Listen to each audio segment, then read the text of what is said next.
और पाकिस्तान दोनों ने भारत के राफेल के रास्ते को रोकने की कोशिश करी। क्या राफेल के ठिकानों पर जानबूझकर हमला किया गया? अमेरिका के साथ चल रहे तनाव के बीच ईरान ने मंगलवार को संयुक्त अरब अमीरात में स्थित फ्रांस के अल दाफ्रा हवाई ठिकाने के पास समुद्र से कई मिसाइलें दागी। इस ईरानी मिसाइल परीक्षण के बाद पूरे फ्रांसीसी बेस को हाई अलर्ट कर दिया गया। अल दाफ्रा एयरबेस पर आज भारत आ रहे 5 राइफल फाइटर जेट खड़े थे और उनके साथ भारतीय पायलट भी थे। ईरानी मिसाइल खतरे को देखते हुए भारतीय पायलटों को भी सुरक्षित स्थानों पर छिपने के लिए कहा गया। अमेरिकी सेंट्रल कमांड ने ईरानी मिसाइल टेस्ट की पुष्टि भी करी और कहा कि ईरान ने मंगलवार को अल सुबह में स्ट्रेट ऑफ हरमुज के पास कई मिसाइलें दागी। ऐसा कहा जा रहा है कि ईरान की मिसाइलों ने खाड़ी में स्थित अमेरिकी और फ्रांसीसी सैन्य ठिकानों के पास मिसाइल परीक्षण किया। कम से कम 3 मिसाइलों के समुद्र के अंदर गिरने की रिपोर्टें आ रही है। ऐसा भी कहा जा रहा है कि ईरान इस इलाके में सैन्य अभ्यास कर रहा है। ये ईरानी मिसाइलें कतर के अल उदैद और यूएई के अल दाफ्रा हवाई ठिकाने के पास गिरी। अल दाफ्रा में ही भारतीय वायुसेना के नए नवेले राइफल फाइटर जेट खड़े थे। ईरानी मिसाइल हमले के बाद पूरे फ्रांसीसी एयरबेस को हाई अलर्ट पर रख दिया गया और भारतीय पायलटों को सुरक्षित स्थानों पर जाने के लिए कहा गया। आपको बता दें, 5 राइफल फाइटर जेट आज भारत पहुंच रहे हैं और इन्हें अंबाला में तैनात किया जाएगा। वहीं पाकिस्तान ने भी राफेल से चिढ़कर अपने हवाई मार्ग का इस्तेमाल नहीं करने को कहा। मौजूदा समय में चीन के साथ भारत के तनाव को देखते हुए राफेल को गेम चेंजर बताया जा रहा है। हालांकि चीन की वायुसेना को कम नहीं आंका जा सकता है, लेकिन प्रश्न उठता है कि क्या आप राफेल के सामने J-20 फाइटर जेट्स टिक पाएंगे? भारतीय वायुसेना के पूर्व प्रमुख air chief marshal BS Dhanoa के मुताबिक राफेल से चाइनीज J-20 का मुकाबला तो दूर, वह राफेल की खूबियों के सामने इतना बौना है कि दोनों की तुलना करना ही बेमानी है। उन्होंने कहा कि राफेल फाइटर जेट्स चीन के J-20 विमानों से बहुत ज्यादा आला दर्जे का है। उन्होंने राफेल की खूबियां गिनाते हुए कहा कि यह इलेक्ट्रॉनिक वारफेयर टेक्नोलॉजी के लिहाज से दुनिया में सबसे अच्छा है।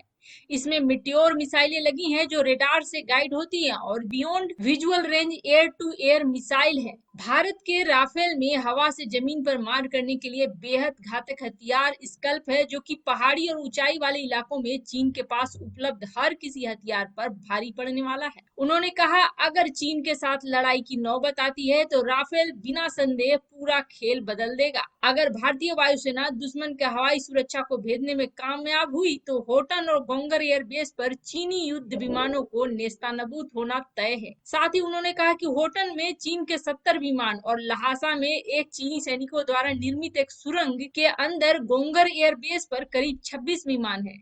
धनोआ ने कहा कि होटन एयरबेस पर तो चीन के सभी 70 विमान यूं ही खुले में पड़े हैं और उनकी कोई सुरक्षा नहीं है। पूर्व एयर चीफ धनोआ ने यहाँ तक कहा कि 5वीं पीढ़ी के चीनी J-20 विमान भी ताकतवर हैं, लेकिन राफेल और Su-30 MKI के सामने उनकी एक नहीं चलेगी। G7 देशों के समूह में और यूरोपीय यूनियन, इन दोनों संगठनों में एक देश है जो खुद बड़ा बोझ है और इस देश की वजह से बाकी देश नाराज रहते हैं। यह देश इस संगठन को कभी भी बढ़ता हुआ नहीं देखना चाहता है। आपको बता दें, वह देश है जर्मनी। कुछ ही महीनों पहले ट्रंप ने एक प्रस्ताव दिया था कि G7 में दक्षिण कोरिया, भारत और रूस को शामिल किया जाए। आपको बता दें, आज का जो G7 है, एक समय वह G8 था और उसमें रूस भी शामिल था। हालांकि क्रीमिया वाली घटना के बाद रूस को बाहर निकाल दिया गया था। G7 दुनिया की 7 बड़ी अर्थव्यवस्थाओं वाला देशों का समूह है, जिसमें Canada, France, Germany, Italy, Japan, United kingdom और संयुक्त राज्य अमेरिका शामिल है। यह समूह जलवायु परिवर्तन, सुरक्षा और अर्थव्यवस्था सहित कई मुद्दों में आपस में काफी मिला जुला रहता है और इन देशों के बीच अगर कोई समस्या शुरू होती है इनको लेकर तो उनको हल भी करता है। इसलिए हर साल इन देशों के प्रमुखों की बैठक होती है। G7 की स्थापना के समय जिन 7 देशों को इसमें शामिल किया गया था वे काफी विकसित और प्रगतिशील थे, लेकिन अब स्थिति काफी बदल गई है। पिछले कुछ सालों में भारत, चीन, ऑस्ट्रेलिया और रूस आर्थिक शक्ति के रूप में उभरे हैं। इसलिए अमेरिका चाहता है कि G7 के रूप में बदलाव किया जाए और इसी के मद्देनजर डोनाल्ड ट्रंप ने भारत, ऑस्ट्रेलिया, रूस और दक्षिण कोरिया को भी समूह का हिस्सा बनाने का प्रस्ताव रखा था। उन्होंने चीन को इससे दूर रखा था और उनके इस फैसले पर यूनाइटेड किंगडम और कनाडा ने सहमति भी जताई थी। लेकिन अब जर्मनी ने अमेरिकी राष्ट्रपति डोनाल्ड ट्रंप के उस प्रस्ताव को खारिज कर दिया है, जिसमें G7 में रूस को शामिल करने की इच्छा जताई गई थी। जर्मनी के विदेश मंत्री हेइको मास ने एक इंटरव्यू में ये बात कही। ट्रंप ने पिछले महीने G7 में विस्तार की संभावनाओं पर बात करते हुए कहा था कि इसमें रूस को फिर से शामिल किया जाना चाहिए। दरअसल रूस को 2014 में क्रीमिया विवाद की वजह से 7 बड़ी अर्थव्यवस्था वाले देशों के इस समूह से निकाल दिया गया था।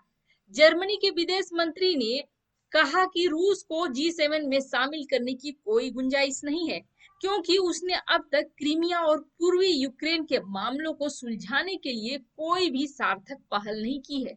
उनका कहना था कि रूस यूक्रेन संघर्ष का शांतिपूर्ण समाधान निकालकर जी समूह का हिस्सा बन सकता है, लेकिन उसके लिए इसे ठोस कदम उठाने पड़ेंगे। रूस अभी भी G20 का हिस्सा है, जिसमें अन्य उभरती अर्थव्यवस्थाओं वाले देश भी शामिल है।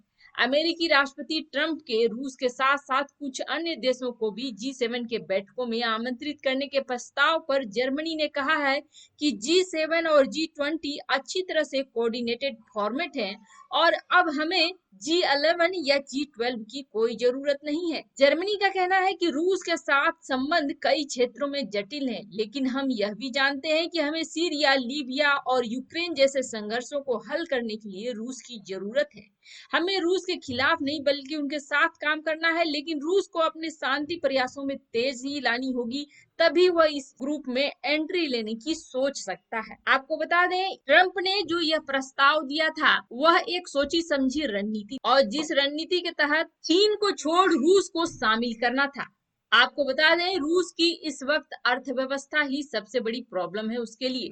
जितने तरह के प्रतिबंध अमेरिका ने रूस के ऊपर लगाए हैं जब से उसे G7 से बाहर कर दिया गया है, अगर उन प्रतिबंधों को हटा लिया जाए तो रूस खुद में काफी सबल हो जाएगा और इस वजह से रूस इस ग्रुप में आना भी चाहेगा। और इस ग्रुप का मकसद यह था कि चीन को इससे दूर रखना और चीन के खिलाफ शक्तिशाली देशों का समूह बनाना। लेकिन अमेरिका की इस रणनीति को जर्मनी सफल नहीं होने देना चाहता है। वैसे आपको बता दें, जर्मनी और चीन को लेकर काफी तरह की बातें कही जाती हैं। यहाँ तक कहा जाता है कि यूरोपीय यूनियन हो या फिर नाटो संगठन हो, जर्मनी कई चीजों को इग्नोर करते हुए चीन के साथ अपनी रिश्ते को मजबूत रखना चाहता है। जर्मनी तब भी खुलकर सामने नहीं आया था जब कोरोना की जांच की बात चली थी और उसके बाद तो यह भी खबर आई थी जर्मनी चीन के साथ एक गैस पाइपलाइन का समझौता भी कर रहा है। जर्मनी 2 कारणों से रूस को, भारत को या दक्षिण कोरिया को शामिल नहीं होने देना चाहता है इस G7 में। पहला कारण यह है कि जर्मनी को लगता है कि ये देश अगर शामिल हो गए तो जर्मनी की पूंछ घट जाएगी और दूसरा यह लगता है कि चीन को हराने की ट्रंप की नीति कामयाब हो जाएगी। अंदर खाने चीन की भलाई के लिए भी जर्मनी ऐसा सोच सकता है। हालांकि फिलहाल तो ऐसा लग रहा है कि जर्मनी की वजह से भारत और रूस दोनों को इस समूह में शामिल होने में झटका लगेगा।